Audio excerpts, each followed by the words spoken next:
Hey everyone, Dylan here with Farming Alaska. Today is a good day.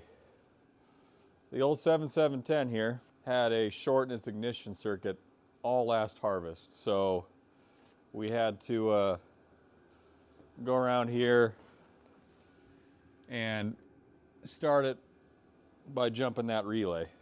It's not safe. I don't like to operate equipment that way. It was also just a pain in the ass because you had to walk around the tractor to start it. And point is, I finally figured out the problem to that. It was a neutral safety switch. Big shout out to my brother-in-law for helping me there. But half the battle was finding the damn neutral safety switch, which I'll show you in this video because it is not online. But for anyone else just getting into it, I'll kind of go over the process of how to find a short, in this case in your ignition circuit. The symptoms were, I tried to start it, accessories would come on, everything would come on like normal, but as soon as I cranked it, it'd blow a fuse every time, which means it's a short. So how do you diagnose that? Well, knowing it's in the ignition gave me a big advantage. Pretty much, I took off anything and any sensor that was in the ignition circuit. So up there in the thermostat, there's a sensor, unplugged it, unplugged that. I don't even know if he's on the circuit, but I unplugged every sensor. It'd still pop. So then I completely undid this relay. Still pop. You don't want to know how many 30 amp fuses I've gone through. So then we go into the cab. Replaced all the starting relays here. You guessed it. Pop. Swapped out the actual ignition switch. Pop. This is the process for diagnosing a short, because the last thing you want to do, and it's the last case scenario, is actually start going through the wires, because let me show you.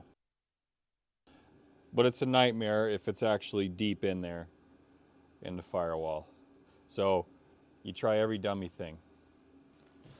So the only sensor left that I couldn't unplug was that neutral safety switch.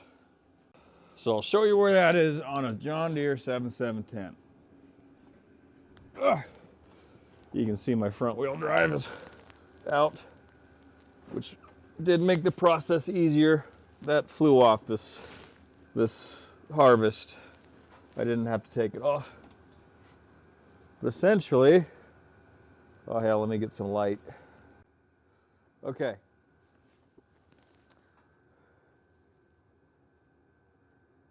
Right there.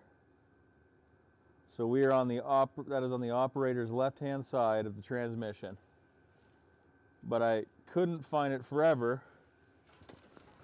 because it had a protective, well, I figure that out later, but you can see the point. It's under this black thing, 3 bolts, you take that off, and there's your neutral safety switch. So, pop that sucker off, gave it a crank, 0 pop. I could override it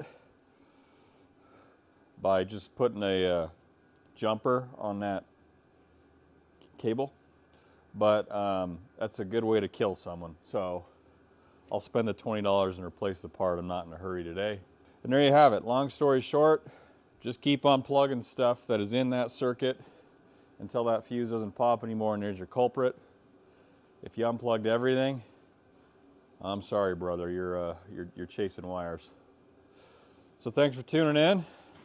And if I could save one guy hours of work finding that damn thing, this video was worth it. Give a like and subscribe if these things help, or if you like seeing how we farm up in Alaska. And thank you for tuning in.